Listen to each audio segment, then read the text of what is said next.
सरपंच निलेश देशमुख यांच्यावर हल्ला, किरकोळ वादावरून डोक्यात रॉड मारून तिघांनी केले जखमी, गुन्हा झाला दाखल। खामगाव शहरानजीकच्या सुटाळा खुर्दचे सरपंच निलेश विनायकराव देशमुख यांच्यावर किरकोळ वादातून तिघांनी प्राणघातक हल्ला केल्याची घटना काल रात्री घडली आहे। सरपंच निलेश देशमुख वय वर्ष 42 हे गौरव हॉटेलमध्ये काल 5 मार्च 2025 रोजी रात्री 10:30 वाजण्याच्या सुमारास मित्रांसोबत होते, तर बाजूच्या केबिनमध्ये मयूर किशोर सिद्धपुरा वय वर्ष 36 राहणार घाटपुरी नाका, रोहित मगर व ज्ञानप्रकाश जांगीड हे तिघे बसलेले होते।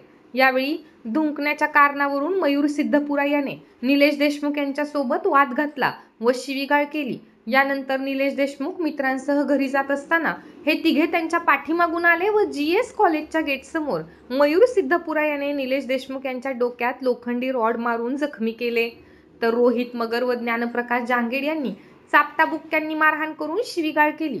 या प्रकरणी निलेश देशमुख यांच्या फिर्यादीवरून खामगाव शहर पोलिसांनी तिघांविरुद्ध गुन्हा दाखल केला आहे।